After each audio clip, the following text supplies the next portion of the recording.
ہمیں جو ملا اپنا وہی ڈسنے میں ماہر تھا، نہ جانے کیسے لوگوں کو سہارے ٹھیک ملتے ہیں۔ محبت کے بڑے ہم نے عجب دستور دیکھے ہیں، محبت تو نہیں ملتی، خسارے ٹھیک ملتے ہیں۔ دوست ملتے ہیں، وہ سب دوست اس وقت تک دوست رہتے ہیں جب تک آپ ان کے کام آئیں گے، اس کے بعد کوئی پلٹ کر بھی نہیں دیکھے گا۔ پتہ ہے کیوں؟ کیونکہ دوستی مطلب کا نام ہے، یا مطلب کا نام دوستی ہے۔ دوستی اس کو کہتے ہیں جو بن دیکھے بن بتائے اپنے دوست کی پرواہ کرے، صرف اس کے دل کو دیکھے۔ مجھے لگتا ہے کہ ایسے دوست دنیا میں بنے ہی نہیں، اگر بنے ہیں تو کیوں نہیں ملتے؟ ایسے دوست صرف اور صرف اللہ کی ذات کو ہی دوست بناؤ، وہاں سے آپ کو دھوکہ نہیں ملتا، بلکہ وہ آپ کے پاس ہے مگر دیکھتا نہیں۔ دوست بن کر مشکل وقت میں ہمارا سہارا بنتا ہے۔ دوستی کے لائق صرف اور صرف اللہ کی ذات ہے اور کوئی بھی نہیں۔ رشتوں میں پختگی کا تعلق دوری یا قربت نہیں ہے، احساس سے ہے۔ اگر احساس ہے تو ہم اس کی مہک کو کوسوں دور رہ کر بھی محسوس کر سکتے ہیں، اور احساس نہیں ہے تو ایک چھت تلے بسنے والے بھی ایک دوسرے سے غافل اور بے نیاز رہتے ہیں۔ جو دوسروں کو بے چین کر دیتے ہیں نا، پھر اللہ بھی انہیں سکون نہیں دیتا۔ اللہ انصاف کرنے والا رب ہے۔ اگر زندگی میں آپ کبھی کسی ایسے فیز سے گزرے ہوں تو سب اللہ پر چھوڑ دیا کریں۔ وہ رب خوب اچھے سے جانتا ہے کب کہاں کیسے کیا دکھانا ہے۔ اپنی سچائی کو صرف اپنے رب کو بتایا کریں، وہ خود ہی حق اور باطل کو الگ الگ کر کے رکھ دے گا۔ کچھ فیصلے اللہ پر چھوڑ دیا کریں، پھر رب کو ہی طے کرنے دیں، صحیح اور غلط، کھرا اور کھوٹا، اچھا اور برا۔ آپ کا رب آپ سے بہت محبت کرتا ہے، وہ بہتر فیصلہ کرنے والا ہے۔ ہر دل میں کچھ نہ کچھ درد ہے، صرف اظہار کا طریقہ مختلف ہے۔ کوئی اسے اپنی آنکھوں میں چھپاتا ہے تو کوئی اسے اپنی مسکراہٹ میں چھپاتا ہے۔ مجھے بہت برا لگتا ہے جب میری سوچ پہ شک کیا جائے، میری زبان سے نکلے جانے والے لفظ کو جھوٹ سمجھا جائے، لیکن میں پھر یہ سوچ کر خاموش ہو جاتا ہوں کہ میری سوچ سے میرا رب تو واقف ہے نا، وہ میرے دل کی حالت جانتا ہے، پھر مجھے لوگوں کی پرواہ کرنے کی کیا ضرورت ہے؟ تم مایوس کیسے ہو سکتے ہو جبکہ تم بالکل صحیح ٹریک پر چل رہے ہو؟ یہی تو وہ راستہ ہے جو اللہ نے تمہارے لیے بنایا تھا، تم کو خود تک لانے کے لیے، تمہارے بے سکونی کو سکون میں بدلنے کے لیے، تمہارے ادھورے پن کو مکمل کرنے کے لیے۔ قرآن پاک میں اللہ ہمیں بار بار اس سے چیزیں مانگنے کی یاد دلاتا ہے، چاہے وہ بڑی چیز ہو یا چھوٹی۔ اللہ فرماتا ہے بس مانگو اور مانگو، میں تمہیں دوں گا جو تم مانگو گے۔ اللہ بہت پسند کرتا ہے جب ہم اس سے کوئی التجا کرتے ہیں، کوئی فرمائش کرتے ہیں، اس سے دعائیں کرتے ہیں، لیکن ہم اکثر اللہ کو بھول جاتے ہیں۔ جب ہم رنگین اور عارضی دنیا میں کھو جاتے ہیں، ہم سمجھتے ہیں کہ اللہ نے یہی فیصلہ ہمارے لیے کیا ہے، ہماری قسمت پہ یہی لکھا ہے، اس لیے اللہ سے کچھ بھی کہنے کا، دعا مانگنے کا کوئی فائدہ نہیں، کیونکہ قسمت میں یہی لکھا ہے۔ اور یہ بھی کہہ دیتے ہیں کہ یہ حقیقت کوئی بدل نہیں سکتا۔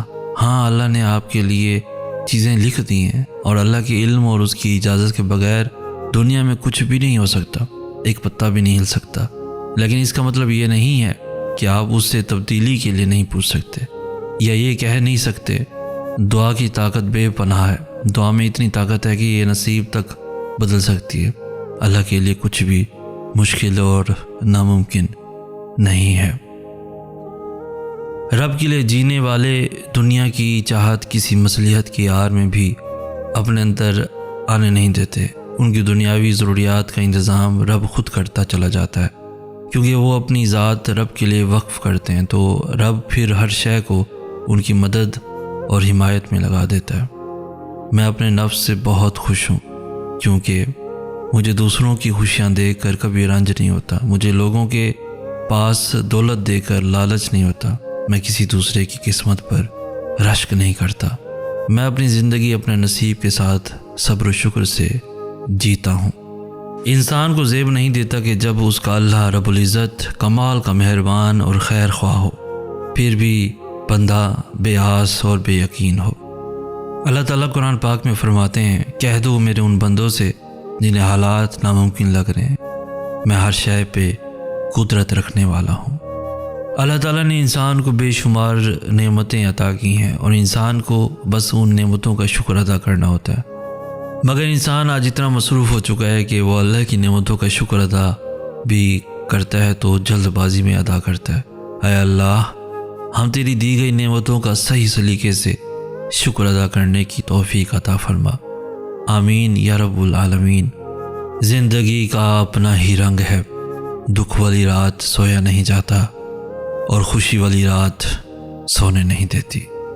جو لوگ تکلیف دے رہے ہیں، بات بات پر تانا دے رہے ہیں، تہمتیں لگا رہے ہیں، تو آپ ایک بات کو یاد رکھیں کہ وہ رب کچھ نہیں بھولتا، وہ واقف ہے ہر زخم سے۔ لوگوں کے رویوں کو اس کے سپرد کر دے، آپ کا اجر بہت قریب ہے۔ آپ کے صبر کے اس سفر میں آپ کا رب آپ کے ساتھ ہے، مایوس مت ہوں، آپ کا رب سب دیکھ رہا ہے۔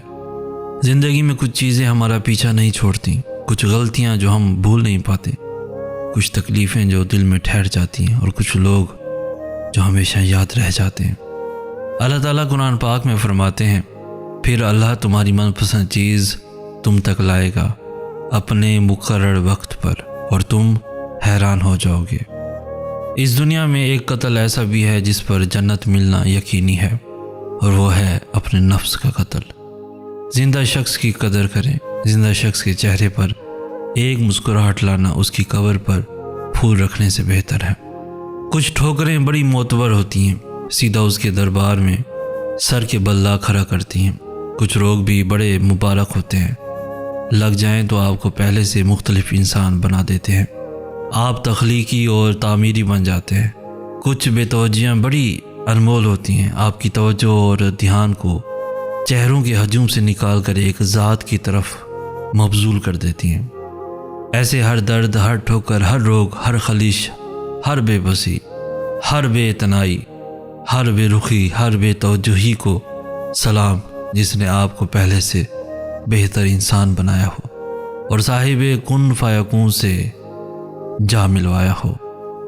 یہاں پل پل جلنا پڑتا ہے، ہر رنگ میں ڈھلنا پڑتا ہے، ہر موڑ پہ ٹھوکر لگتی ہے، ہر حال میں چلنا پڑتا ہے، ہر دل کو سمجھنے کی خاطر بس خود سے لڑنا پڑتا ہے، کبھی خود کو کھونا پڑتا ہے، کبھی چھپ کے رونا پڑتا ہے، کبھی نیند نہ آئے پھولوں پہ کانٹوں پہ سونا پڑتا ہے، کبھی مر کے جینا پڑتا ہے، کبھی جی کر مرنا پڑتا ہے۔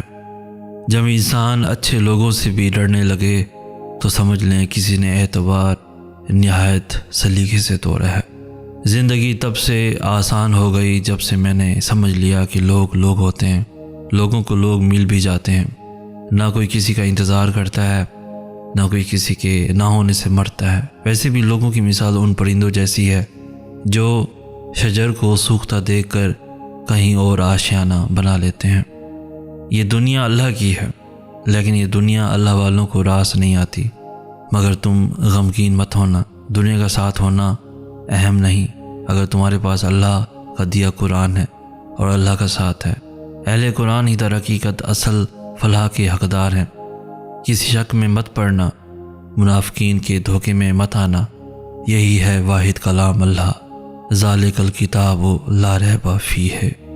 چیزیں مل جاتی ہیں، یقین جانے کہ کھوئی ہوئی چیزوں کی جگہ اچھی اور بہترین چیزیں لے لیتی ہیں۔ انسان کا گھر، انسان کی دنیا نت نئی چیزوں سے بھرتی ہی رہتی ہیں، جبکہ ہمیں دنیاوی چیزوں کی نہیں، خوبیوں کی ضرورت ہے، ایمان کی، خلاص کی، اخلاق کی، کہ ہم بہت اچھے نہ بھی بن سکیں تو بہت برے بھی نہ ہو جائیں۔